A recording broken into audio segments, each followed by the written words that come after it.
Arrête, ne fais pas défiler. Reste ici une seconde. Je sais que tu es fatigué. Une fatigue si profonde que le café du matin n'y change plus rien. C'est plus qu'un manque de sommeil, n'est-ce pas? C'est un poids invisible sur tes épaules, sur ta poitrine, qui rend chaque respiration un peu plus lourde que la précédente. Tu le sens même maintenant, assis là, l'écran devant toi. Tu as l'impression de donner sans cesse, à ta famille, à ton travail, à tes amis. Tu te verses comme de l'eau dans le sable et tu regardes les autres fleurir, pendant que toi, tu te sens de plus en plus aride, de plus en plus invisible. Tu souris, tu acquiesces, tu continues d'avancer, mais à l'intérieur, tu cries en silence, te demandant quand viendra ton tour. Ce n'est pas de ta faute, je veux que tu entendes ça. L'intensité de ce que tu as traversé n'est pas la preuve que quelque chose ne va pas chez toi, c'est la preuve de ton importance. Tu portes une armure depuis si longtemps, une armure que tu as forgée pour te protéger des déceptions, des trahisons. Elle était ton allié, ton refuge dans les premières batailles de ta vie. Mais regarde-la maintenant. Cette armure est devenue une prison. La pluie de tes larmes et le sang de tes combats l'ont fait rouiller. Elle est maintenant soudée à ta peau, lourde, froide, rigide. Chaque matin, te lever, c'est soulever une tonne de métal inutile. Chaque pas est un effort, non pas à cause du chemin, mais à cause du poids que tu portes sur toi. Aujourd'hui, ici, maintenant, nous allons l'enlever. Ce n'est pas une promesse en l'air, c'est une déclaration. Dans les prochains instants, 3 choses vont se produire. Premièrement, tu vas comprendre la véritable nature de cette fatigue. Deuxièmement, tu vas recevoir une instruction divine claire, une parole qui coupera les chaînes. Et troisièmement, tu vas sentir les premières pièces de cette armure tomber, enfin. Le soulagement sera immédiat, car il y a un secret que ton ennemi spirituel a gardé avec une peur panique. La raison pour laquelle il a orchestré chaque échec, chaque retard, chaque sentiment d'être invisible. Il ne t'attaquait pas parce que tu es faible, il t'attaquait parce qu'il connaît ton véritable nom, un nom qui est sur le point d'être activé et qui a le pouvoir de démanteler son royaume. Il sait que si tu découvres cet instrument qui t'est réservé, sa guerre contre toi est terminée. C'est pour ça que tout a été si difficile. Chaque facture sur la table, chaque dispute, chaque nuit d'insomnie était une distraction calculée pour t'empêcher d'arriver à ce moment précis, à ce rendez-vous divin avec moi. C'était une tentative désespérée de te maintenir sous le poids de l'armure rouillée. Pense à Amélie, 38 ans, graphiste, qui se sentait invisible, son talent étouffé par le bruit des autres. Elle a reçu la clé. Ou Marc, 42 ans, qui luttait en silence, défendant une cause juste sans jamais être reconnu. Il a reçu son sceau. Ou encore Hélène, 61 ans, qui pensait que sa saison était passée, qu'elle n'avait plus rien à offrir. Elle a été assise à la table du roi. Leurs histoires ne sont pas juste des histoires. Ce sont des prophéties de ce qui est disponible pour toi maintenant. L'ennemi va essayer de te distraire dans les prochaines secondes.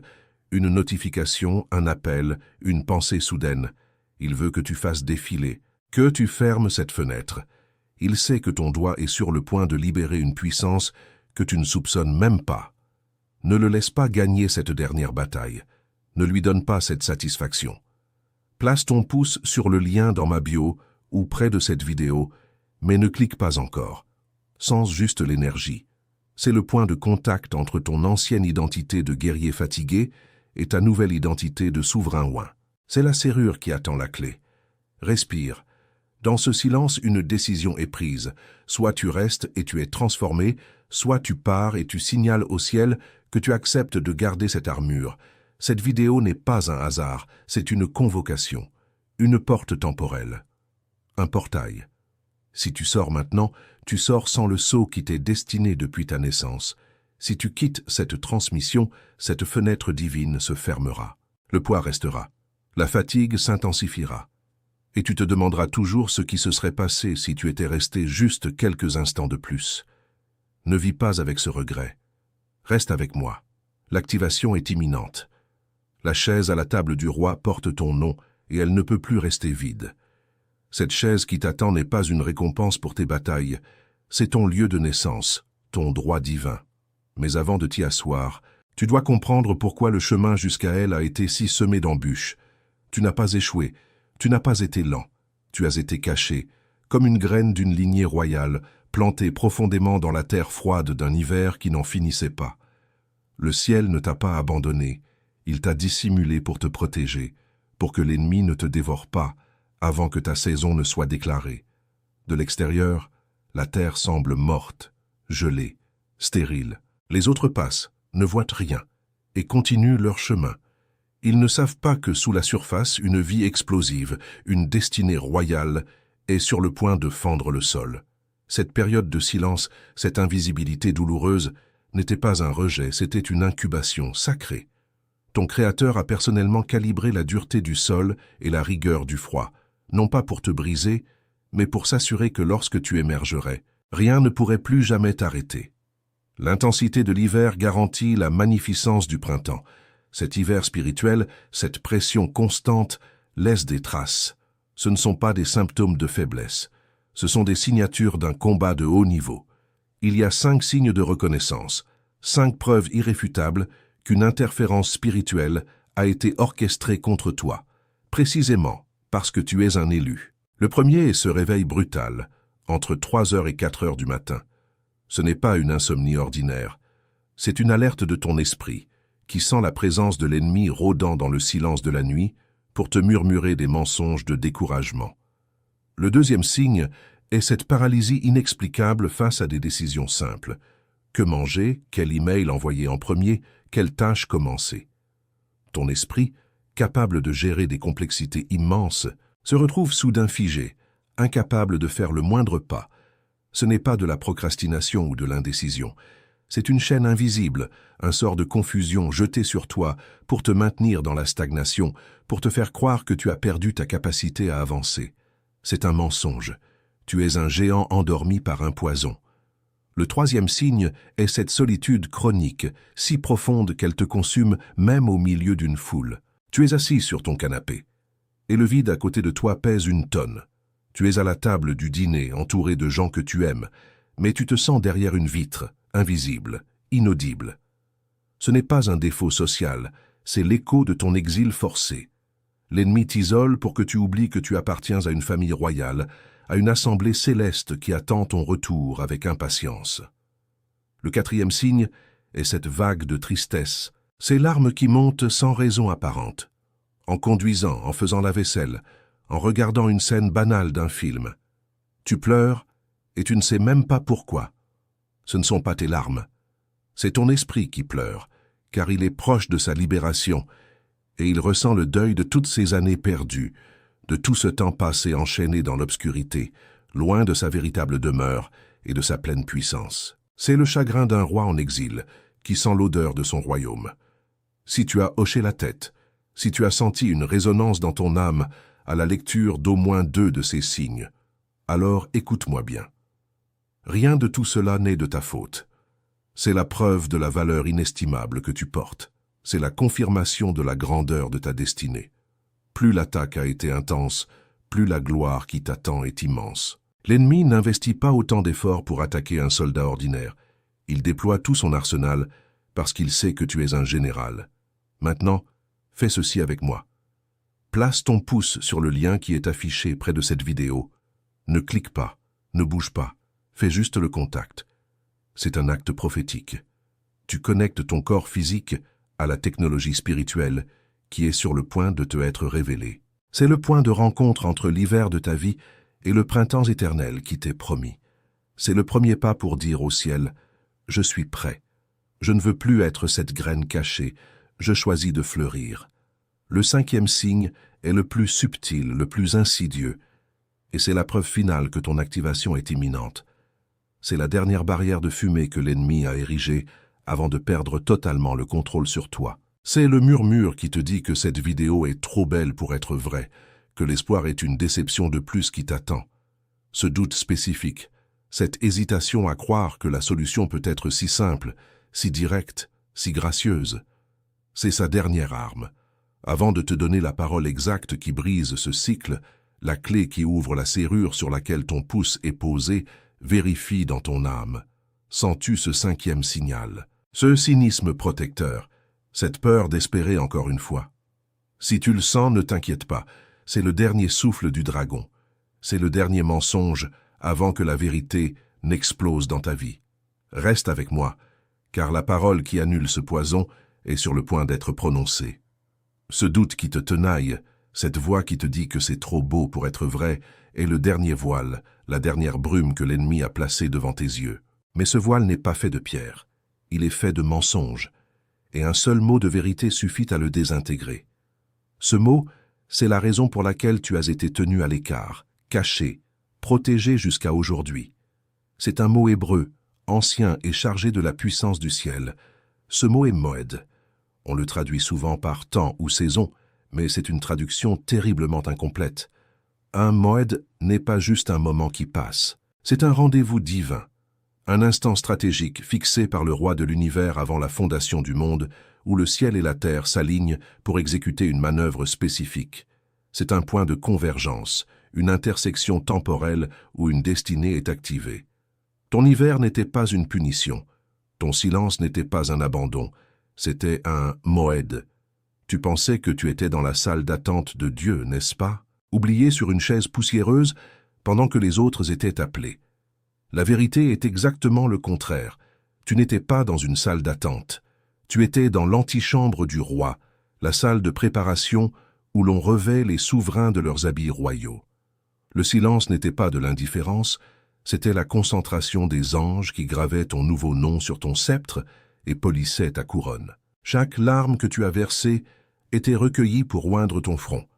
C'est pour cette raison précise que tu n'as pas pu avoir accès à la solution plus tôt. La clé n'était pas encore prête, car elle a été forgée spécifiquement pour ce mode. Ce n'est pas un livre que tu vas lire, ce n'est pas un cours que tu vas suivre, c'est un instrument, une technologie spirituelle que les anciens rois utilisaient. C'est le code de Salomon. Un instrument de décryptage qui te permet de voir ce que l'ennemi a écrit sur ta vie, de l'effacer, et d'y inscrire le décret original du ciel. Il fonctionne comme une clé d'activation. Il ne te donne pas des informations, il restaure ton identité. Il éteint la fréquence de l'ennemi qui te murmure des mensonges depuis des années et allume la fréquence du ciel qui déclare ta véritable nature. Comme Marc, qui défendait Amélie en secret, des forces se sont battues pour toi dans l'invisible. Cet instrument te rend enfin visible à toi-même et te révèle tes alliés. Tu n'as plus à te battre seul, dans le noir, avec une armure rouillée. Tu es sur le point de commander des légions. Ce que cet instrument va faire dans ton esprit dans la minute qui suit est irréversible. Il ne va pas seulement te donner de l'espoir, il va transplanter en toi une certitude royale. Le premier mot de ta nouvelle identité, la première instruction de ton règne, est sur le point d'être prononcée, et elle brisera les chaînes de la confusion pour toujours. La porte de l'antichambre est en train de s'ouvrir. Il est temps d'entrer. En entrant dans cette salle, tu n'entres pas dans un combat, mais dans une salle d'audience. Le tribunal céleste est en session et ton cas est le seul à l'ordre du jour. Sur la table du juge suprême se trouve un dossier épais, rempli de toutes les accusations que l'ennemi a portées contre toi. Chaque échec, chaque retard, chaque larme. Ce sont les papiers ensanglantés de ton ancienne identité, la preuve de ta prétendue dette. Regarde bien, car c'est la dernière fois que tu les verras. Avec une autorité qui fait trembler les fondations de l'enfer, le juge prend le dossier, non pas pour le lire, mais pour le déchirer. Chaque morceau qui tombe est une année de souffrance annulée, une chaîne qui se brise, un mensonge qui s'évapore. Puis, il sort une seule feuille, vierge, d'un blanc éclatant, et y appose un sceau d'or massif. Ce n'est pas une révision de contrat, c'est une déclaration de nouvelle identité. Ton nom de guerrier fatigué est effacé des archives de l'univers pour toujours. Ton premier nouveau nom est celui de stratège silencieux. Tout comme Marc dans l'ombre défendait le travail d'Amélie sans qu'elle le sache, le ciel a été ton défenseur secret. Mais maintenant, ce rôle te revient. Tu ne réagiras plus aux attaques, tu les anticiperas. L'instrument t'accorde une vision stratégique pour voir 3 coups à l'avance, transformant les pièges de l'ennemi en tremplin pour ta gloire. Tu ne subis plus la partie, tu la commandes en silence, avec une sagesse déconcertante. Ton deuxième nom est celui d'architecte royal. L'ennemi t'a fait croire que tu étais un simple ouvrier sur le chantier de la vie des autres, condamné à construire leurs rêves. Mensonge. Tu es l'architecte de royaume, Le code de Salomon te rend les plans originaux de ta vie, les plans que le Créateur a dessinés pour toi. Tu ne poses plus des briques pour les autres. Tu dessines des cités. Tu ériges des structures d'influence et de prospérité qui porteront ton nom pour des générations. Ton troisième nom est le porteur du sceau. C'est l'identité la plus redoutée par l'ennemi. Le sceau d'or qui a été apposé sur ta vie te confère une autorité déléguée. Tes paroles ne sont plus des souhaits murmurés dans la nuit, elles sont des décrets qui engagent les ressources du ciel. Quand tu parles, les anges se mettent en mouvement. Quand tu déclares une chose, elle s'établit. Tu n'es plus une victime des circonstances, tu es un ambassadeur qui les façonne par l'autorité du roi. Pense à Nathalie, 51 ans, infirmière au bord de l'épuisement, qui sentait sa compassion se tarir. Après avoir activé l'instrument, elle n'a pas changé de travail. Le lendemain, à l'hôpital, un mot de réconfort qu'elle a donné à un patient a débloqué un don anonyme qui a sauvé son service. Elle n'a pas fait plus d'efforts. Elle a simplement parlé depuis sa nouvelle identité. Le puits ne s'était pas tari. L'ennemi bloquait simplement l'accès à la source. Regarde David, 42 ans, entrepreneur croulant sous les dettes, sur le point de tout perdre. Une nuit après avoir utilisé le code, il s'est réveillé avec une seule idée. Pas un plan complexe, juste une idée simple pour restructurer un de ses services. Il l'a appliqué le matin même. En 48 heures, un contrat qu'il pensait perdu depuis des mois a été résigné, effaçant sa dette d'un seul coup. Il n'a pas travaillé plus dur, il a accédé à une sagesse supérieure qui a rendu le dur labeur obsolète. Et puis il y a Robert, 61 ans, abandonné par sa famille après le décès de sa femme, convaincu que sa vie était terminée. Il a activé sa nouvelle identité sans rien attendre. La semaine suivante, en rangeant son grenier, il a retrouvé un manuscrit qu'il avait écrit 30 ans plus tôt. Poussé par une audace nouvelle, il l'a envoyé à un petit éditeur. Aujourd'hui, son histoire est devenue une source d'inspiration pour des milliers de personnes qui se sentaient seules. Le sceau a transformé sa plus grande blessure en sa plus grande mission. Voilà ce qui t'attend. La simplicité, la grâce, la fin de la lutte acharnée. La porte est ouverte. Le dossier de tes dettes est détruit. Ton nouveau nom est proclamé dans les cieux et ta nouvelle autorité est prête à être exercée. Tout semble résolu, n'est-ce pas? Tu es prêt à cliquer sur ce lien, à recevoir l'instrument et à commencer cette nouvelle vie. Ton doigt est sur le point de sceller ce nouveau pacte. C'est simple, c'est direct. Mais arrête-toi. Avant de te libérer, avant de te laisser toucher cette clé, je dois te donner un avertissement. C'est un avertissement de vie ou de mort concernant les 3 prochaines heures de ta vie. L'ennemi a perdu la guerre pour ton identité, mais il va tenter une dernière contre-attaque désespérée pour t'empêcher d'accéder à l'arsenal qui vient avec. Ne clique pas encore. Écoute-moi. Ce qui va suivre déterminera tout. Écoute-moi attentivement. Ta nouvelle identité a été proclamée, mais elle n'est pas encore armée. L'ennemi est comme un voleur lâche. Il n'ose pas t'affronter en face, mais il va essayer de voler l'acte de propriété de ta nouvelle vie à la milliseconde où tu t'apprêtes à le signer. Ton doigt sur le lien, c'est le stylo sur le contrat. Le combat des 3 prochaines heures est pour cette signature. Sa première tactique est la distraction légitime. Dans un instant, une notification va apparaître. Un email urgent va arriver. Un membre de ta famille va t'appeler pour un problème anodin. Ce n'est pas un hasard. C'est une interruption stratégique, une diversion orchestrée pour briser ta concentration, pour te faire quitter cette page et éteindre cette fréquence divine. Il veut que tu remettes ta libération à plus tard, car il sait que plus tard est le territoire où il règne. Sa deuxième tactique est la confusion soudaine. Ton esprit, qui était si clair il y a une minute, va être inondé de doutes. Est-ce que c'est le bon moment? Devrais-je d'abord payer cette facture? Et si ça ne marche pas pour moi? Ce brouillard mental n'est pas le tien. C'est une arme, un gaz de confusion spirituelle lancé pour te paralyser et te faire douter de la clarté que tu as reçue. Il veut que tu analyses jusqu'à ce que l'onction se dissipe. Sa troisième tactique, la plus venimeuse, est la honte. Il va te murmurer que tu es naïf, que tu es déjà tombé dans le panneau de l'espoir par le passé. Il exhumera chaque déception, chaque prière non exaucée pour te convaincre que tu es un imbécile de croire à nouveau. Il utilise ton propre passé comme une arme pour te poignarder dans le dos et te faire croire que tu ne mérites pas une victoire si simple et si gracieuse. Ces tactiques sont alimentées par 5 mensonges que l'esprit de retard te soufflera. Tu peux le faire plus tard. C'est financièrement irresponsable. Tu as déjà échoué, tu échoueras encore. Tu ne mérites pas une solution si facile. Que penseront les autres? Ah, ne débat pas avec ces pensées, ne leur donne pas l'oxygène de ton attention. Ce sont des fantômes, des échos de ta vieille prison. Nous allons les affamer maintenant. Ta première arme est le bouclier du maintenant. Déclare-le à voix haute si tu le peux. Je le fais maintenant. Cette déclaration n'est pas pour moi, elle est pour toi et pour le monde spirituel. Elle annonce que le Moed, ton rendez-vous divin, n'est pas négociable. Chaque fois qu'une pensée de plus tard arrive, réponds par le bouclier impénétrable du maintenant. C'est un acte d'autorité royale qui brise le sort de la procrastination. Ta deuxième arme est l'épée du silence. Refuse d'entrer en discussion avec les mensonges.